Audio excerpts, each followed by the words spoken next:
What if your anxiety, fatigue, or overwhelm isn't just emotional, but energetic buildup that you haven't cleared? We shower our physical bodies daily, so why do we ignore the invisible energy body that absorbs everything around us? Hey, everybody, welcome back to Fantasia. I'm your host, Laura Giles, and today I'm going to address those two questions and talk about energy body hygiene and how to clear your energy and keep it clear so those good vibes can keep on flowing. This is a listener request, and as you know, the show is for you. So I appreciate your questions. If you have a topic that you would like to see discussed here on Fantasia, drop that in the comments or join the free private group and simply ask. You're welcome here. And if you're thinking, I don't have any energy body hygiene issues, hold up. Are you one of these people who can feel the energy of the room? Do you get drained in a crowd? Do you get emotional when someone else is hurting? Do you need to avoid violence in the media or other types of emotionally impactful media? Do you take on the feelings of other people or don't know how you feel until you're sure how they feel? Do you need a lot of alone time? Are you unaware of your own emotional needs? Do you have a hard time staying grounded? Have you ever been called an empath? If you answered yes to any of those, and especially if you have a lot of yeses, you're exactly who I'm talking to. These symptoms aren't about empathy. All humans are born with the capacity for empathy. This is about trauma and or having a weak energy body. Trauma is holistic. It impacts the mind, body, emotions, and spirit, as well as the energy body. And if your energy body is intact, it's like your bubble barrier that keeps your energy in and other people's out. It helps you to have integrity. When you don't know where your feelings start and other people's begin, it's because your energy body has holes in it. There isn't any protection between you and them, so everything gets all mixed up. You feel their feelings and you can't contain your own. And if you do the things I talk about today, that will improve. Okay. Before I can talk about energy body hygiene, I have to give you some background on where I'm coming from. There's a lot out there on this topic, and people are talking about it from different kinds of angles. So we need to lay groundwork. When I'm talking about energy body hygiene, I'm coming from a Chinese medicine perspective and an animist perspective. I have studied Qigong off and on since 2006. I've studied different forms of energy medicine like quantum touch and Jinsen Jitsu. I believe that energy medicine is the wave of the future and love that we already have products like singing bowls, tuning forks, and Resona Vibe and Spooky 2 that use healing frequencies. So everything's energy. There are only two diseases, too much or too little. And wellness is a matter of balancing the yin and the yang so that everything flows according to its own natural rhythm. So, energy body hygiene is the practice of keeping the energy at optimal frequencies and flow. You know, we regularly bathe or shower to keep the body clean, and there are practices that will keep your energy body optimal as well. I wouldn't call it a workout, but you could think of it that way. The things that you do every day to keep your energy balanced and flowing would be your quote unquote workout routine or hygiene routine. So, what's the energy body? I know you want to know, right? So, your physical body is made up of cells, tissues, bones, and muscles. You can touch it, it's physical. Your biofield or energy body can be perceived through instruments that measure energy. The Chinese have known this for thousands of years, and this is the basis of Chinese medicine. But Western medicine is catching up. We now have these machines called squid based magnetometers that can not only measure the human biofield, it has shown that the heart's electrical field is 100 times stronger than the brain's electrical field and can be picked up 3 feet away from the body. So the idea of everyone having an electrical or energy body or biofield isn't just some woo woo idea, it's scientific and ancient. There are all different kinds of methods that will help with energy body hygiene. Please take this as a guideline and do what feels best for you.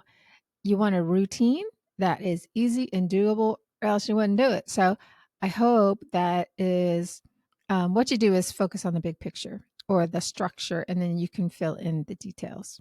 All right. So you want to start with the idea of a pyramid. And I hear a lot of people talk about the energy body hygiene as a spiritual practice, and they put spirituality at the top and put most of their energy in that area. Kind of makes sense, right? If you're a spiritual being and you want to maximize your spiritual energy, you focus there.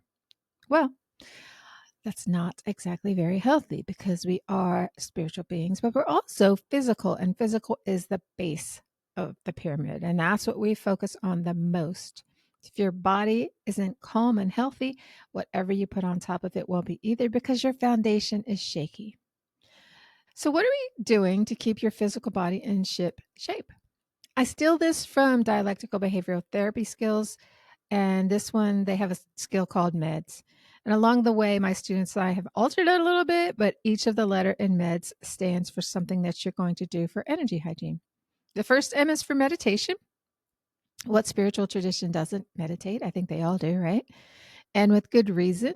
Meditation is like the exhale to all your in breaths. You just let go and relax. And if you don't have any empty space, nothing new can come in. But for some, it's also a chance to get in touch with your center or with God. Now, I know there are people who say, but I can't meditate. Everyone can meditate. You just have to find the method that works for you. We tend to think of meditation as a seated practice where we're either focusing on our breath or listening to someone guiding us into a tranquil scene. I learned that meditation is doing nothing. And if you're doing something, it's not meditation. But as I say, you're looking for something you can do. And some people can't do nothing. So they like guided meditations or like to count their breath. You can also do moving meditation like yoga or walking. Trance dance is a type of meditation. You could do chanting. The E in meds is for a exercise. Um, Move your body. Just walk, swim. You want to keep it gentle. You're not training for a marathon. Tai Chi, yoga, Qigong are all perfect. You just want to keep that body moving. Keep the body moving, keep the energy moving. The D in meds is for diet. This means to eat clean, no artificial colors, preservatives, pesticides, herbicides, alcohol, intoxicants. You want to think clean. You also want to think about hydration and the quality of water that you're drinking. Second D is for drugs. Drugs is about prescription medications, and you want to take your medicines as prescribed. And you want to know what's in your drugs. Are there toxins? Are they approved? Are they unapproved? Are there side effects? What are the side effects?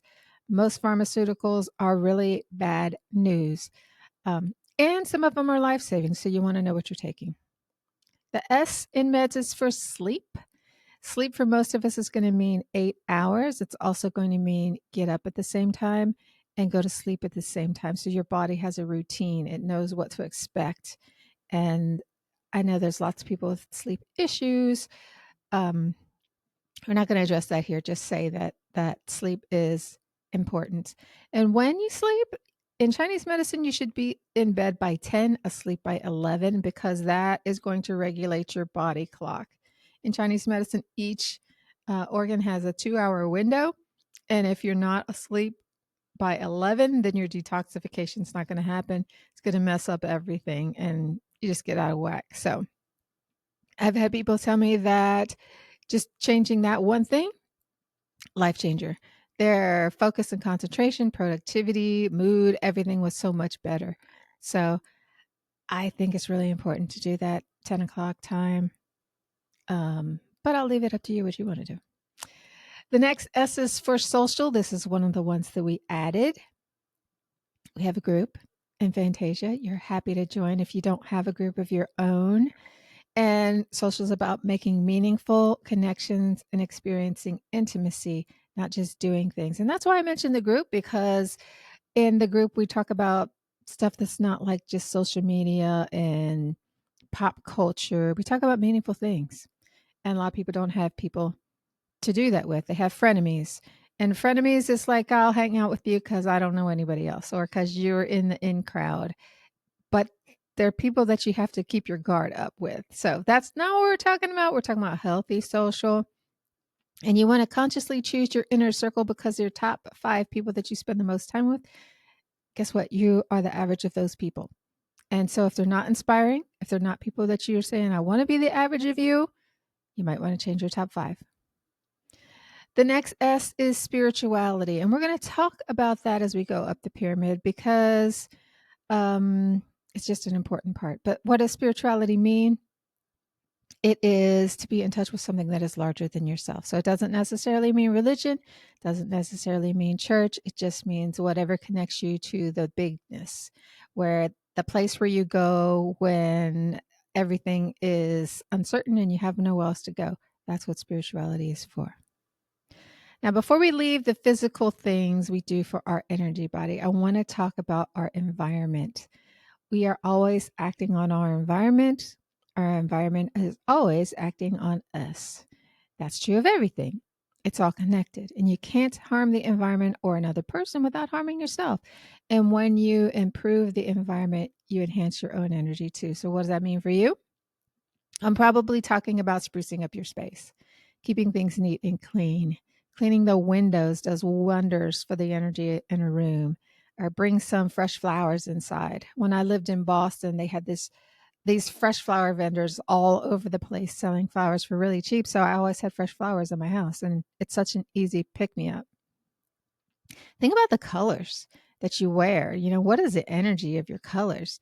Every color has its own energy, and there's no bad colors. But if your root chakra is out of balance, you may want to add some red or delete some red from your wardrobe. It just depends on whether that root chakra is overstimulated or understimulated. Another thing that can enhance your environment is smells. Aromatherapy could be a way to bring some good energy into your space.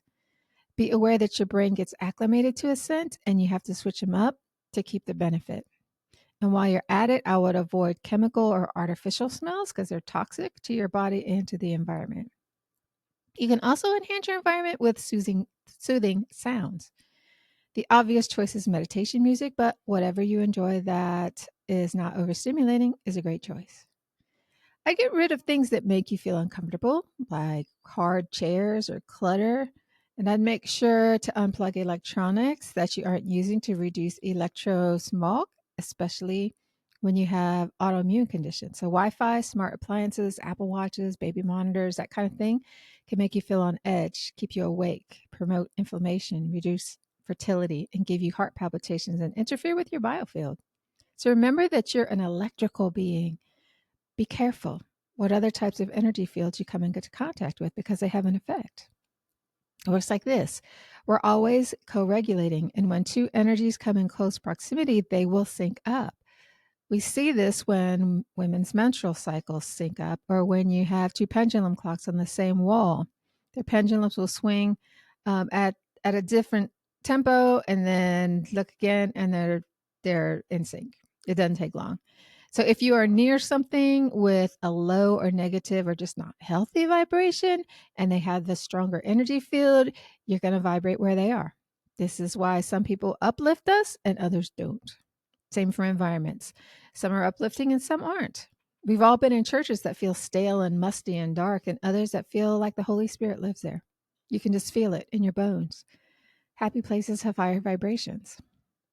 Places where there's graffiti, trash, boarded up windows, and stuff like that vibrate with a low frequency and attract people who feel comfortable there. And I'm not saying that putting lipstick on a pig will change anything, but getting up, showered, brushing your teeth, brushing your hair, having your clothes ironed, and smelling good goes a long way in feeling good and making a positive impression. It's just kind of common sense, right? And when it comes to the body and our foundation, there are some don'ts too. And remember that these are guidelines. You can figure out what works for you. So don't use chemical cleaners or bath and body products. What's on your body is in your body. Your skin is a sponge that soaks up all these chemicals, and your liver has to push all that crap out.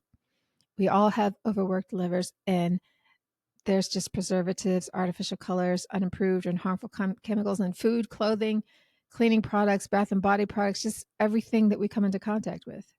You will drive yourself crazy if you get fanatical about it. So I wouldn't. Just do better. Read labels. If you get really picky, don't eat food prepared by someone who's cranky, sick, or tired. Food should be nourishing and make us feel loved.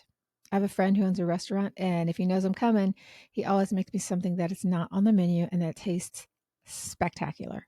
His food is always made with love. And even if he gives me the recipe, I can't ever duplicate it because his secret ingredient is love. So cook with love, eat with love. It does wonders for your energy body. Smile or half smile. It brings lightness to the space and into your body. If you want to try an experiment, take a moment to smile into your liver and see what happens. Liver is the organ of anger, and smiling into your liver helps you to soften resentment and anger and opens your heart to receiving. And finally, watch your language. Speak consciously. If you mean to curse someone, use curse words. If you don't, say what you mean and mean what you say. Use the tone and words that honestly reflect your heart. And if you want to nourish the relationship, use kind words. If you want to set a boundary, use firm words. If you want to burn a bridge, use different words. If you're not building someone up, you can think of tearing them down. So think about what you're saying and how you say it, because words cast spells. This is why we say we're spelling. So the physical is the lowest part of the pyramid and the part that needs the most attention, because this is the elixir field that nourishes the upper two.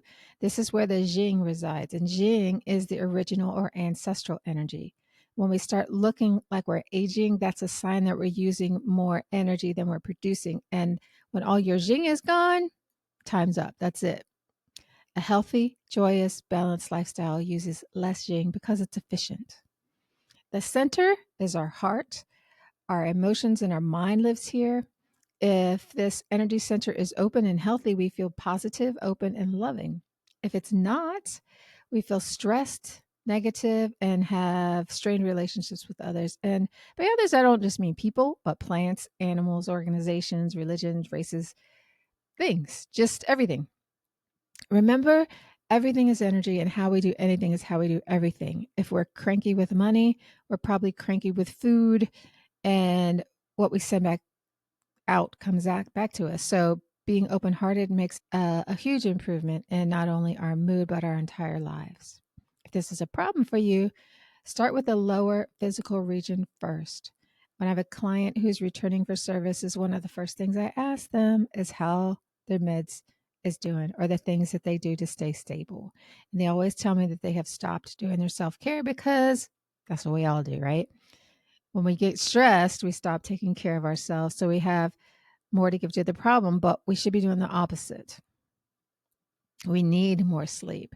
We need to spend more time laughing with friends, and we need to be more conscious of cleaning up around us so that we can maintain our baseline. And it's really hard to be open hearted when you're in an environment that's dark, dirty, and people are cursing at each other. Some people fake it, but faking it isn't real, and your heart knows that. And it is more sad now because not only are things bad, but you're also not being genuine and you're unseen. So I should have said this before when I was talking about the lower dantian, but the physical part of the pyramid. But if being open hearted is difficult for you, you probably have some unresolved stuff to take care of. Whether you want to call that shadow work, trauma, intergenerational trauma, or ancestral trauma, it doesn't really matter. But your growth will be inhibited by unresolved trauma. It doesn't matter how long you breathe, how clean your diet is, or how tidy your space is, it's not going to make up for the deep pit caused by trauma. And if you think you've done everything and are still spinning your wheels, you got unresolved issues. Sometimes we're not aware of what's happening because we're not mindful enough, or we're just in denial. Denial is a powerful protector that wants to keep us safe, but trust your body. The body knows. I'll also mention that the body needs energy to heal, and sometimes people start to feel better and they plan a big vacation or go running or something. And if you have been low for a long time, don't do that. Take it easy. You can either heal or you can do all that other stuff. Think of it like three cauldrons of diminishing size. You fill the first one, then it feeds the middle one, then it feeds the top one. And if the bottom one never gets full, how are you going to open your heart? How do you attain balance? So Qigong and yoga have literally thousands of specific breath practices that are for every issue under the sun. I would find the one that you like, where your inhale and exhale are the same length, and you use that one to build your middle dantian energy center. You will know when you're open-hearted because you'll feel gratitude, compassion, and connection to all beings without also feeling pain because of the negative things in the world. So you can see the negativity without being attached to it. You'll notice it, but not like it. And you can see it without judging people or feeling despair because of it. So it just is what it is because your analytical mind and the critic is at peace. Those two function as protectors and they don't have a role anymore. There's nothing to protect you from. So they just go to sleep. Got it? Now, the middle Dantian energy is called qi. It's renewable. We get it from the air that we breathe, which is why we do breath work. We get it from clean food, our social interactions, and that kind of thing. Now, the upper Dantian, the spiritual center, connects us with our eternal being, our higher self, the divine all. Where the lower two are about building and activity, the upper one is about resting or being. So it's about emptiness. And can you see how that creates balance? It's the yin and the yang. To balance this part of your biofield, you can't do anything other than the things I already talked about to heal your lower and middle dantian. So remember, I said that energy flows up. So once you have this energy for the spirit, and we call this Shen, you just simply have to be. If you do that, the byproduct of being still will be things like clear seeing, happiness, peace, clear knowing or intuition, and an uncluttered mind or flow. If you noticed, I didn't give you any instruction on how to balance your emotions or thinking. And this is because if you take care of your body just knows how to heal itself. Just get out of the way. As your body detoxifies and your trauma bearing resets to a healthier way of being, you will think clearly.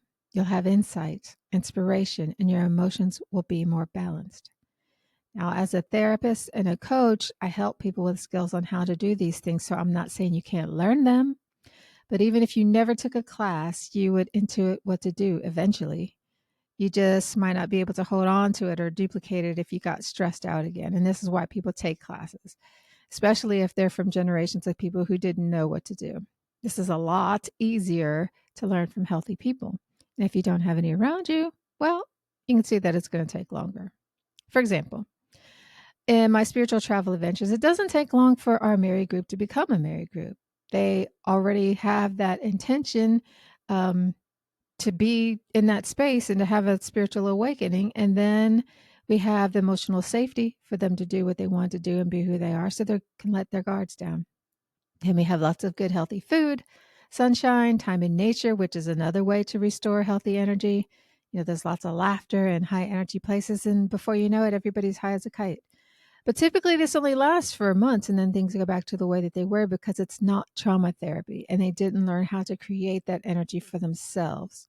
But their body knew how to be there once they were in that space and it felt safe to do. Got it?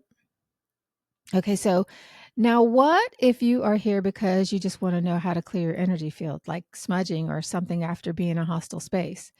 I could say that, just go out and get some sage and some incense or some incense. But if you don't have a regular practice of self care, simply smudging the space with smoke is like spraying air freshener in a garbage dump. You're not going to get rid of the root cause. You've got to address the root cause.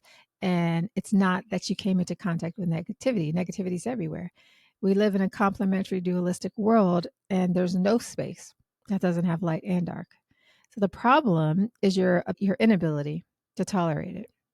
So if you are super sensitive because you're loaded with toxins, one thing can send you over the edge because you don't have the bandwidth to deal with it. But if your energy field is strong and clear and you have plenty of energy, you can withstand a whole lot of negativity and still be gracious and calm. See what I mean? So the answer to how often do I clear is every day. How often do you cultivate energy? Every day. How often do you detox? Every day. You eat every day, right? You poop and pee every day, right? It's the same thing. You're taking in sustenance and releasing waste. It's the same thing on an energetic level. If you want to do a ritual bath once a month on a full moon to clear, that's fantastic. If you want to do an annual dance to clear negative energies or spirits, that's wonderful. I heartily support that. If you journal once a day or once a week, that's awesome too. I love walking or hiking, and I do it as a moving meditation. That's amazing for shifting through mental energy. So, do you like trees? Hug a tree. Do that as often as you like. If you like crystals, use crystals. All those things were great. For me, the foundation is a regular breath work and Qigong practice. It's somewhat codified. It's got a 3,000-year history behind it, and it works for me. I highly recommend Qigong, especially if you're older, because this is what they use for medicine in China because it works and it's affordable and it keeps you out of those little scooter things and off medications. Any Qigong practice would work just fine, but if you want one that is specifically building and circulating the energy of all three energy centers and building your biofield, I recommend a microcosmic orbit. It's famous. So just Google it. You'll find it in a lot of places. And I just recommend that you check that out. Fortunately, yoga and Qigong are easy to locate now. I would advise learning from a live human.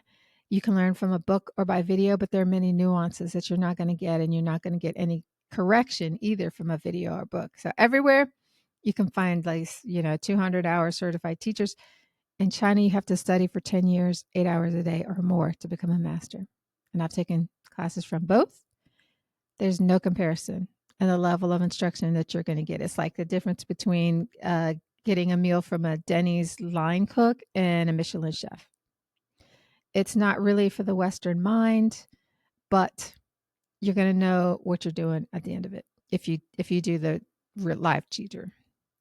So the microcosmic orbit isn't hard, but it's not entry level either, but I encourage you to give it a try. I know I've actually given you tons of things to do. Don't let any of it overwhelm you. Do what you can do and make small improvements towards enhancing your energy, body, hygiene. Thank you for the request. Let me know in the comments what you found most useful, and I'll see you next week. Oh, before I go, it just occurred to me that there are devices you can use that can enhance your biofield. I am wearing, let's see. Oh, do I have it? Yeah. Biogeometry pendant, actually two. One is for transmuting detrimental energies into beneficial ones. The other one clears subtle energy blockages and restores proper energy flow to the organs.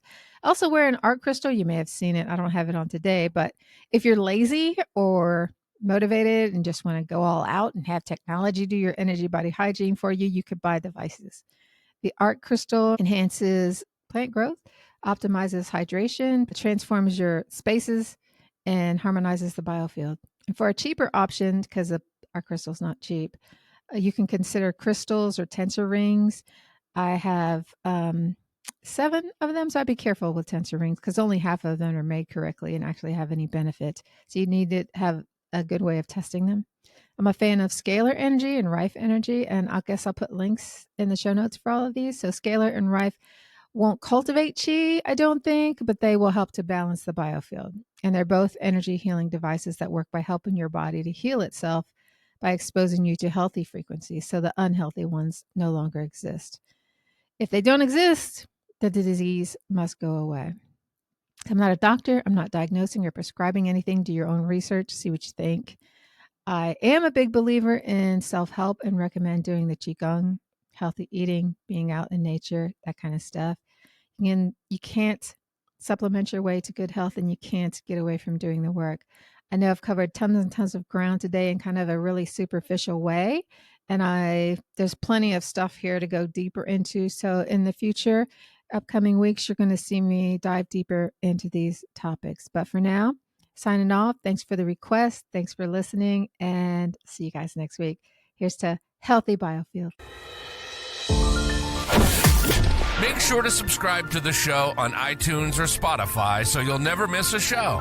While you're at it, if you found value in this show, why not show your love with a review? Thanks. See you next week.